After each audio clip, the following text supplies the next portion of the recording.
uma aula, né, agora sobre taxonomia, certo? Então, assim, esse assunto de taxonomia requer um pouquinho mais de atenção, porque foi um assunto que eu só trabalhei com vocês agora nesse período, enviando esses mesmos slides que eu vou passar aqui agora para vocês. Eu enviei só pelo Google Sala de Aula, então não tive a oportunidade de explicar para vocês, estarei explicando agora. Então eu quero, né, um pouquinho mais da atenção de vocês. Lá no livro de vocês tem esse assunto, tá? Eu vou mostrar aqui as páginas para vocês estudarem por lá também, estarem dando uma olhada, que é muito importante reforçarem o estudo não ficar só aqui, apesar de que aqui vai ser uma espécie de revisão pela questão da disponibilidade do tempo do vídeo, que não pode ser muito grande, certo? Então, e a gente sabe também que essas videoaulas não funcionam da mesma forma, né, que a aula presencial. Mas então, né, a gente faz o possível e com esforço a gente consegue, ok? Vamos lá. Deixa eu só ver se vai mais rápido aqui. Foi demais agora. Vamos primeiro. Bora lá. Então vamos aqui pelo índice mesmo. Ó, pessoal, pelo índice vocês podem ver aqui o seguinte, ó. Então, capítulo 1, sistemática e classificação biológica, que é o assunto que nos importa no momento. Página 12, tá? Até o vírus, que é a página 21, que vocês também irão estudar, que vai ser a aula após essa que eu vou passar para vocês. Depois, sistemática e classificação, vem vírus, tá? Que vai dar 21 até a página 29, tá ok? 29, 30. Mas vamos voltar lá para os nossos slides sobre sistemática e classificação. A sistemática e classificação, né, é a ciência que serve para organizar, classificar, nomear as espécies. A partir daí, então, criou-se a taxonomia, que é o ramo da biologia que vai organizar tudo isso. Tá? Então, aqui uma breve definição sobre a taxonomia, que é a ciência que vai buscar, né, descrever, identificar e classificar os seres vivos. Porque, como a biologia estuda os seres vivos, então é necessário uma organização desse estudo. Então, para que se observe as características, a identificação e a classificação, a ordem em que esses seres vivos estão colocados nos grupos, né? Que grupos são esses? Né? Vocês sabem que existem os reinos, reino plantar, reino animal, reino monera, reino fungi, mas de que forma que esses reinos foram criados? É isso que vocês irão aprender agora nessa aula. Então, aí eu trouxe um pouquinho da história evolutiva, né, dessa sistemática e classificação, de onde surgiu, quem foram os primeiros cientistas que deram origem a esse estudo. Então, num breve relato aqui, na realidade surgiu antes mesmo de Cristo, com o filósofo grego Aristóteles, né, que já é um conhecido de vocês, lá pelo estudo, né, da filosofia. Não vou me apegar aqui à leitura, mas só de uma forma bem rápida, explicar o seguinte. Então, Aristóteles, como era um filósofo, ele quem dava todas as respostas a tudo. Então, ele queria entender, e ele era um grande estudioso, entendido de todos os assuntos, ele queria entender como que os seres vivos eram organizados, poderia ser organizado para ser estudado e tudo mais. Então, ele que iniciou esse estudo a partir, então, da compreensão de registros de estudos de Aristóteles, que se tem conhecimento dos primeiros registros mesmo históricos, né, da classificação. Só que, claro, que os estudos que Aristóteles fez não tinham embasamento científico. Tá? Ele separou primeiro, né, os animais em duas categorias, usando o critério da presença ou não de sangue. Então, esse critério era muito vago, não dava para distinguir exatamente características tão marcantes assim como hoje em dia. Somente no século XVIII é que os seres vivos foram agrupados de acordo com novos critérios. Então, a partir dos tempos, né, com as descobertas científicas, é que as características foram aparecendo, foram sendo estudadas e foram melhorando esses estudos. No século XIX, os evolucionismos, com os evolucionistas, né, o evolucionismo foi fundamentado na teoria darwinista. Então, Darwin, né, que é o pai da evolução, foi quem ajudou na criação, no fortalecimento dessa sistemática e dessa classificação. Mas o grande pai mesmo da taxonomia moderna é Carlos Linneu. Então, gravem bem esse nome para não esquecer. Carl Nilsson Linnaeus era um zoólogo botânico e médico sueco, né, lá do século XVIII. Ele que criou a classificação científica. Tá? E as técnicas que ele utilizou, o estudo, né, a forma com que se chegava às características para agrupar os seres vivos nas regras que se existem até hoje, são usadas nos dias atuais. Então, ele é considerado o pai da taxonomia moderna. Aqui a gente observa a figura dele. E aqui conta um pouquinho da história dele e tal, depois vocês dão uma lida com mais detalhe. Quais são essas categorias? Então, como eu disse lá no início para vocês, todos os seres vivos eles precisam ser organizados em grupos. Linneu deu um nome para esses grupos, ele chamou de grupos taxonômicos.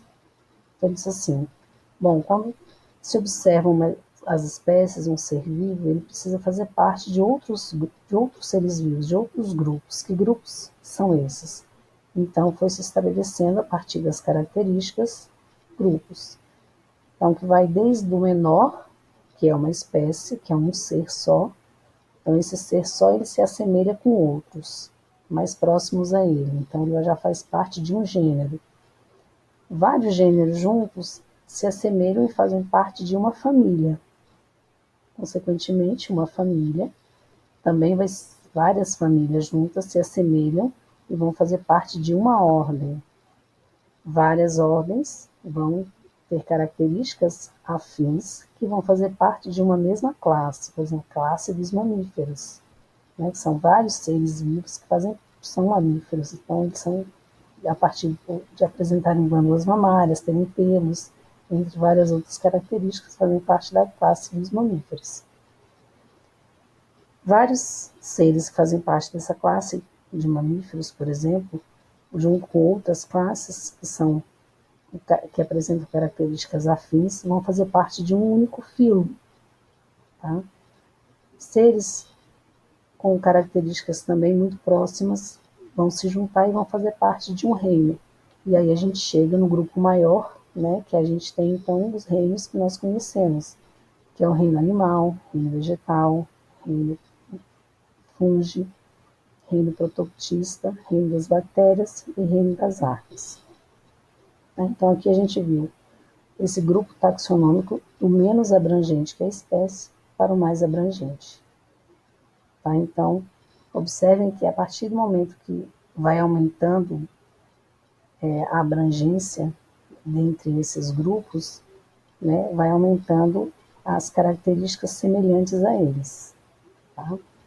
Então, como eu posso definir espécie? O que eu posso dizer como é uma espécie? Então, espécie é um grupo de organismos que são semelhantes e que em condições naturais são capazes de cruzar, acasalar e produzir descendentes férteis. Então, seres, né, eu só posso considerar um ser da mesma espécie que o outro quando eles têm capacidade de cruzar entre eles e gerar descendentes férteis. Tá? Isso de forma natural. Né? A gente não está falando de nada de laboratório, de nada induzido. Quando diferentes espécies eles apresentam muitas semelhanças entre si, aí eles serão reunidos em um grupo mais abrangente, formando então uma categoria chamada gênero e assim sucessivamente, como eu expliquei ali em cima para vocês. Então, a espécie, tá, que é o nosso ponto inicial, ela precisa ter um nome. Toda espécie, todo ser vivo tem um nome científico. Assim como a gente, quando a gente nasce, né, os nossos pais vão lá no cartório e registram o nome para a gente. Da mesma forma, então, quando uma espécie ela é descoberta, é dado um nome científico a ela. Então, por exemplo, tem cerca de 1.700.000 espécies de seres vivos, aproximadamente. Claro que esse número não é arredondado assim. Para nomeá-las, utiliza-se um sistema de nomenclatura criado por Linné. Então, existe uma regra de nomenclatura, no qual cada espécie apresenta um nome científico. De acordo com esse sistema de nomenclatura, que obedece a certas regras, eu já vou falar para vocês quais são, e lá no livro de vocês está bem detalhadozinho, depois vocês vão dar uma lida lá para reforçar. Os nomes científicos são formados por duas palavras, em latim. Por esse motivo também é conhecido sistema binomial. Então, quando se fala sistema binomial, tem a ver com o nome científico. Tá? Então, falando rapidamente, que regras são essas? Então, para dar um nome científico a um ser vivo, primeiro precisa ser escrito em latim ou traduzido para o latim. Por exemplo, se uma pessoa, um cientista lá, descobriu determinada espécie de borboleta e ele quer dar o nome dele para essa borboleta, ele pode, só que daí ele tem que traduzir o nome dele para o latim. Tá? No mínimo, o nome tem que ter ser duplo. Tá? Então, por isso, o sistema binomial tem que ser dois nomes, duas palavras. O primeiro sempre vai identificar o gênero e o segundo, junto com o gênero, a espécie. A primeira palavra que indica o gênero sempre vem escrita com inicial maiúscula. A segunda palavra sempre vem com inicial minúscula. Esse nome científico sempre deve vir em destaque no texto. Como que ele vai vir destacado nesse texto? Ou ele vem em itálico, geralmente é assim que vem nos textos, mas ele pode vir também em negrito ou sublinhado. Quando a gente estuda e está escrevendo e tal, não tem como a gente escrever em itálico. Então, o que a gente faz? A gente sublinha. Para cada palavra, a gente faz um tracinho embaixo, sem emendar esse traço. Exemplo, né? O nome dos seres vivos. Então, a gente tem aqui, nomenclatura oficial. Em latim, são as duas regras básicas, latim e binomial, ou seja, dois nomes. Então, a gente tem o nome científico do gatinho, Felis catus, é o nome científico dele. Observe que ali nos balãozinhos tem várias denominações do gato em várias línguas, tá?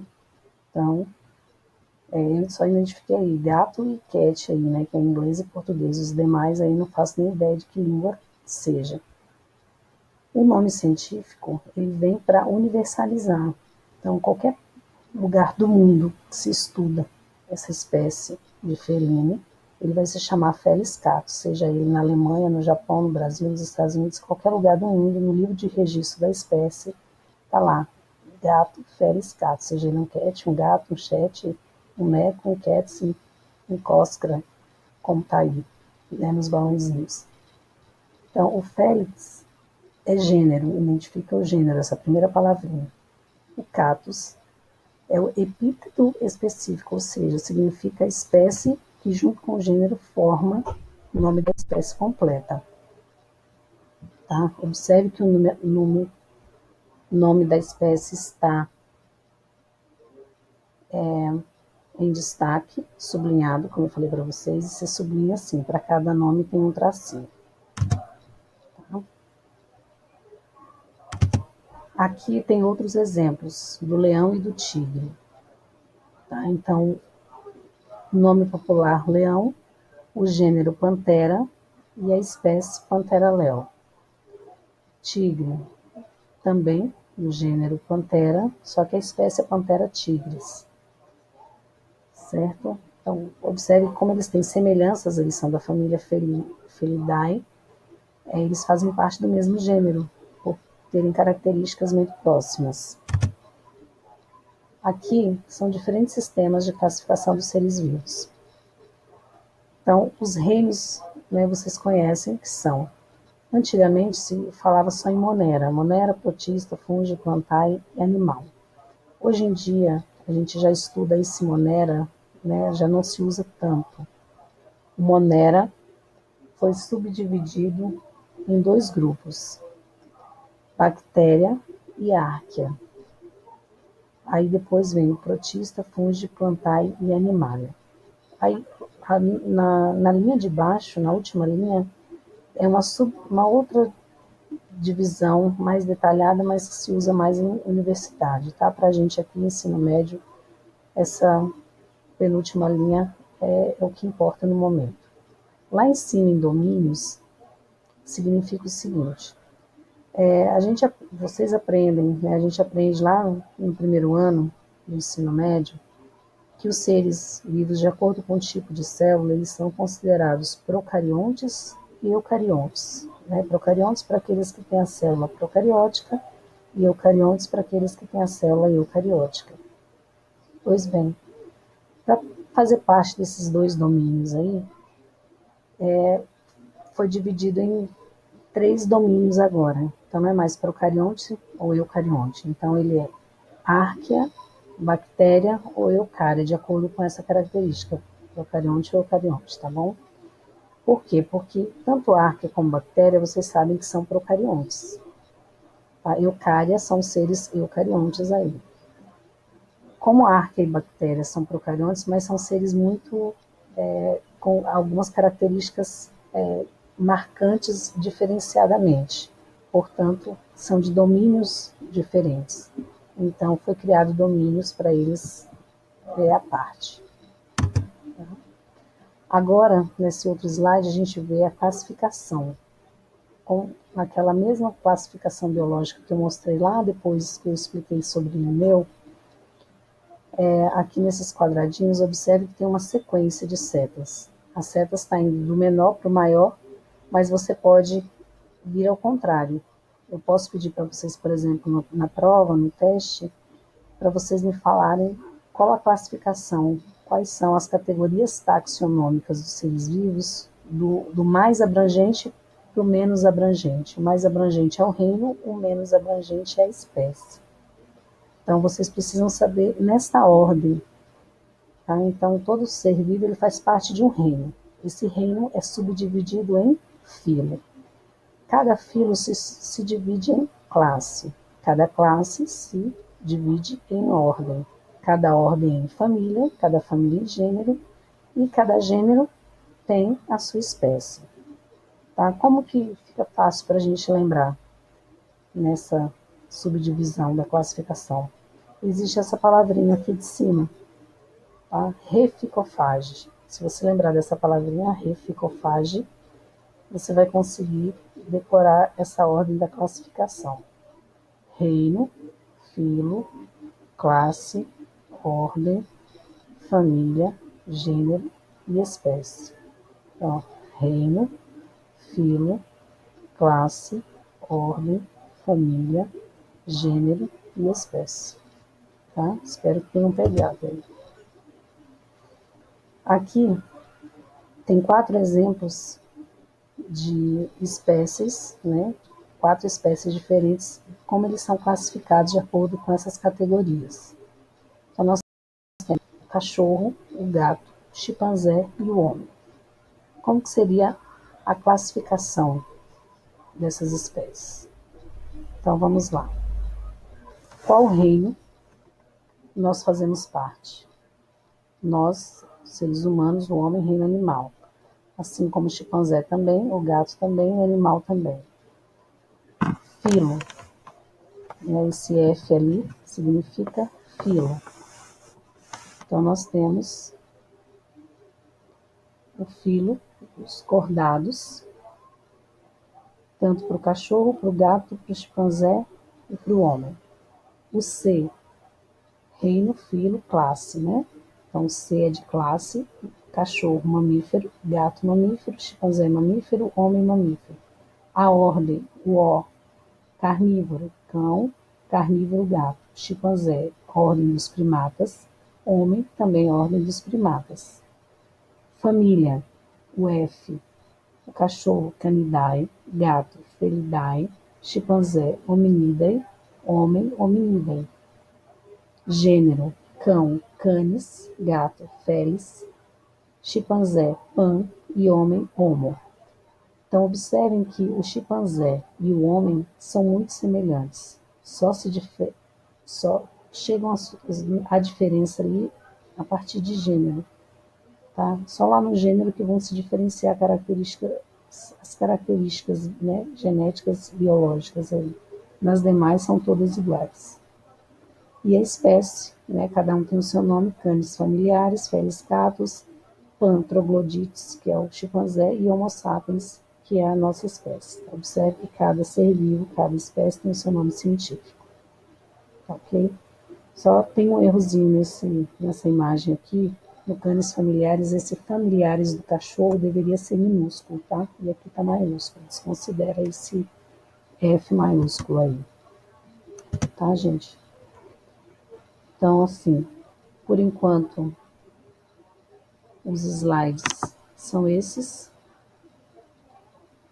tá? Eu espero que tenha ajudado um pouquinho. Estudem pelo livro, não deixem de estudar, tá? E eu vou daqui a pouquinho gravar para vocês o vídeo sobre vírus, tá? Até mais.